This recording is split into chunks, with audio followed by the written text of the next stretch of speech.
बताना शुरू करो आप। हेलो गाइस, कैसे हैं आप सब। तो देखिए, आज हम लेके आए हैं एसएसटी की क्लासेस।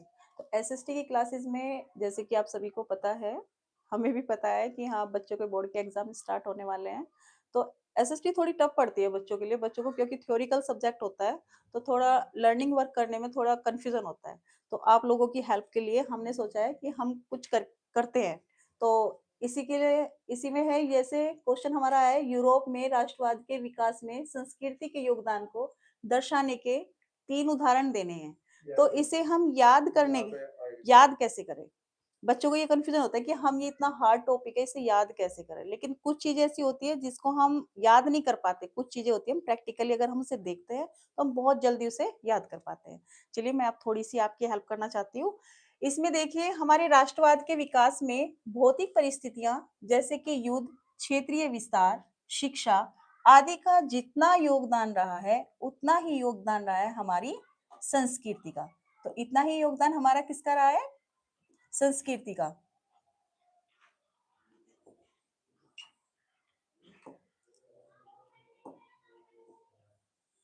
संस्कृति जो सबसे महत्वपूर्ण है इसमें, तो जितना योगदान हमारा युद्ध में, क्षेत्रीय विस्तार में, शिक्षा में, इन सब में रहा है, इतना ही हमारा जो योगदान रहा है राष्ट्रवाद में, वो उतना ही रहा है हमारा संस्कृति का। इसमें कुछ विचारक जो रहे हैं, उन्होंने अपने अपने विचार दिए हैं। जैसे इसमें हमारे प्रथम रहे हैं, ये रहे हमारे फेडरिक, ये हमारे रहे हैं फेडरिक सारगेट का यूटोपिया। इनका नाम है फ्रेडरिक सारगेट का यूटोपिया। तो इन्होंने 1848 ईस्वी में फ्रांस के फेडरिक सारगेट ने 4 चित्रों की एक श्रृंखला बनाई। किन्होंने बनाई है? इनका नाम याद रखना है। एक अपने मतलब एक इमेज बना लीजिए कि इन्होंने कहा क्या है। इन्होंने कहा है कि इन्होंने 4 चित्रों की एक श्रृंखला बनाई है, जिसके द्वारा विश्वव्यापी जातीय और सामाजिक गणराज्यों के स्वप्न को साकार रूप देने का इन्होंने प्रयास किया है। इन्होंने क्या किया है? इन्होंने 4 चित्रों की एक श्रृंखला बनाई है, जिसके द्वारा सामाजिक गणराज्य के स्वप्न को इन्होंने साकार करने का पूरा पूरा प्रयास किया है।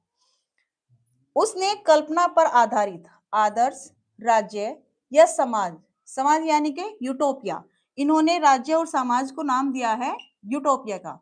किसका दिया है? यूटोपिया का। राज्य या समाज, यूटोपिया को इन्होंने इसमें दर्शाया है। इन चित्रों में सभी स्त्री, पुरुष और बच्चों को स्वतंत्रता की प्रतिमा की वंदना करते हुए दिखाया गया है। इन्होंने अपने चित्र में क्या दिखाया? इन्होंने पुरुषों, स्त्रियों और बच्चों को स्वतंत्रता की प्रतिमा की घोषणा करते हुए, प्रतिमा की वंदना करते हुए इन्होंने इसमें दिखाया है। जिनके हाथों में मशाल, जिनके हाथों में क्या है? जिनके हाथों में है मशाल, वे मानव के अधिकारों की घोषणा पत्र है। इन्होंने जो स्त्री, पुरुष और बच्चों को इसमें दिखाया है, उसमें दिखाया है कि उनके हाथों में क्या है? मशाल है, मानव के अधिकारों के घोषणा पत्र है। इसमें उनकी पोशाकों को भी राष्ट्रीय आधार देने के लिए एक जैसी रखी गई। उनकी जो पोशाकें रखी गई हैं, वो भी एक जैसी रखी गई हैं, ताकि वो सभी को पता चल सके कि वो क्या एक ये हमारा जो है घोषणा पत्र, कि वे क्या अपना इमेज उस पर छोड़ना चाहते हैं, क्या वो बताना चाहते हैं। इसमें उनकी पोशाकों को भी राष्ट्रीय आधार देने के लिए एक जैसी रखी गई है। जैसे तिरंगे झंडे, भाषा व राष्ट्रीय गान द्वारा भी राष्ट्रीय राज्य के रूप को प्रकट करने का प्रयास किया गया है। अब देखिए, एक बार समझ लीजिए इसको, कि इन्होंने 4 चित्रों की एक श्रृंखला बनाई, जिसके द्वारा इन्होंने इसमें स्त्री, पुरुषों और बच्चों को लिया, उनकी यूनिफॉर्म यानी कि उनकी ड्रेसों को एक जैसा रखा, ताकि उनके हाथों में मशालें दी और उनसे उनके हाथों में घोषणा पत्र भी दिए, जिससे कि वो एक क्या कर सके, एक ये है जैसे कि ये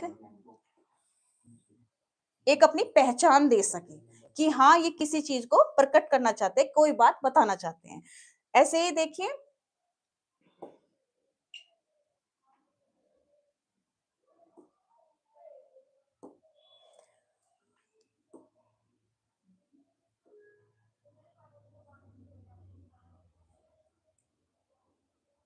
इसमें दूसरे हमारे जो रहे हैं, वो रहे हमारे, ये क्या हुआ, सेकंड,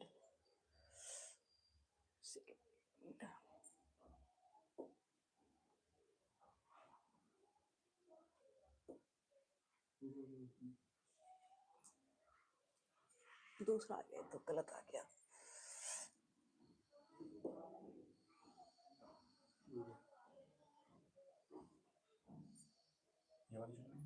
दूसरा पॉइंट है इसका, नहीं नहीं दूसरा, दूसरी पहले इससे पहले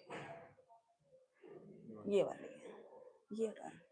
हाँ, तो इसमें सॉरी थोड़ी कुछ प्रॉब्लम की वजह से ये हमारा डिस्कनेक्ट हो गया था। अब देखिए दूसरे हमारे रहे हैं कार्ल केपर। दूसरे हमारे कौन से रहे हैं, ये रहे हमारे कार्ल केपर फ्रीट्रेज का स्वतंत्रता के वृक्ष का रोपण। इन्होंने जो अपना संदेश दिया है वो दिया है वृक्ष रोपण के तरीके से। उन्होंने किस तरीके से दिया था, उन्होंने अपने स्त्री पुरुषों की वेशभूषा को सब समान बनाया और उनके हाथों में मसाले दी, घोषणा पत्र दिए।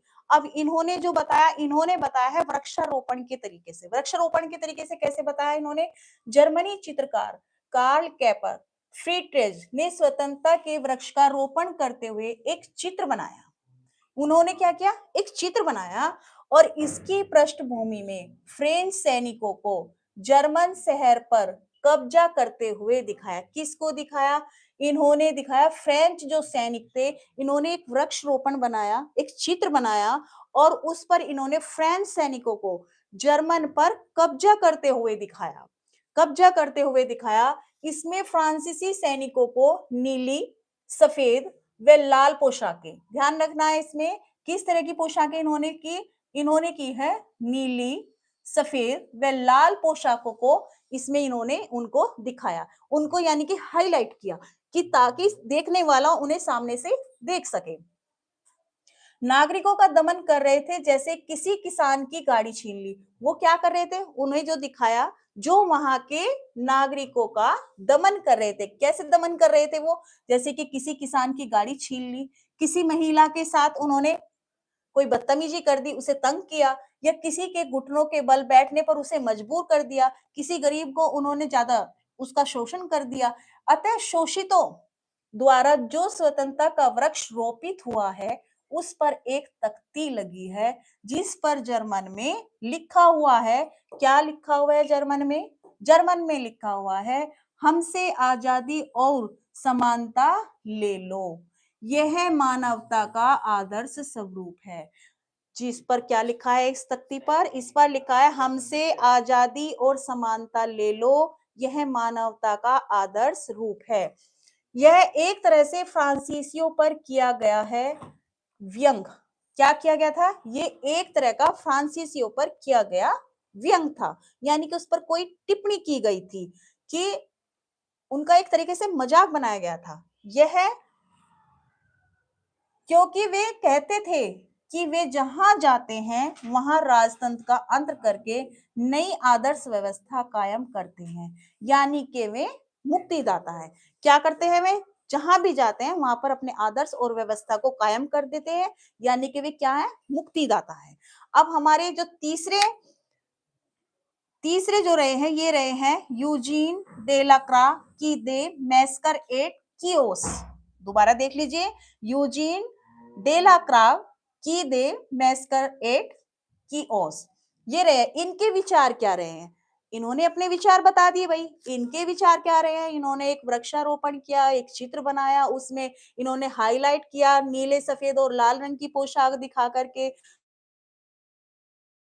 करते थे, किसानों की गाड़ी छीनते थे, महिलाओं को तंग करते थे, उन्हें किसी को घुटनों के बल मजबूर करते थे। तो इन्होंने अपने विचार बताए। अब इनके विचार क्या रहे हैं, इनके विचार रहे हैं फ्रांस के रोमांटिक चित्रकार डेलाक्रा ने 1824 ईस्वी में एक चित्र बनाया। इन्होंने भी क्या किया, इन्होंने भी एक चित्र बनाया, इसमें एक घटना को चित्रित किया, एक चित्र बनाया और उसमें एक घटना को इन्होंने चित्रित किया। जब तुर्कों ने 20,000 यूनानियों को मार डाला था, इसमें कीओस द्वीप कहा जाता है। जब इन्होंने एक घटना हुई है जिसमें इन्होंने 20,000 यूनानियों को मारा, तो इसे कीओस द्वीप कहा गया। इसमें महिलाओं व बच्चों की पीड़ा को केंद्र बिंदु बनाया गया। केंद्र बिंदु किसे बनाया गया? जब ये घटना हुई तो उसमें केंद्र बिंदु बनाया गया महिलाओं और बच्चों को, जिसे चटकले रंगों से रंगा गया।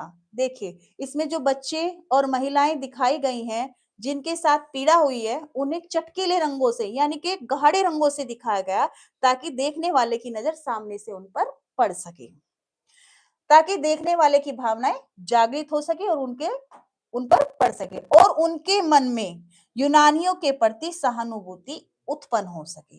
इस प्रकार कलाकारों ने अपनी रचनाओं के माध्यम से राष्ट्रवाद को उभारकर एक संस्कृति का इसमें महत्वपूर्ण योगदान दिया। तो ये था हमारा राष्ट्र राष्ट्रवाद में संस्कृति का योगदान। तो उम्मीद करती हूँ कि आपको ये तीनों जो हमारे वैज्ञानिक रहे हैं, जिन्होंने अपने-अपने विचार इसमें दिए हैं, तो तीनों को जो मैंने अपनी भाषा में आपको थोड़ा समझाने की कोशिश की है, तो वो आप लोग समझ गए होंगे। तो आज के लिए इतना ही, धन्यवाद।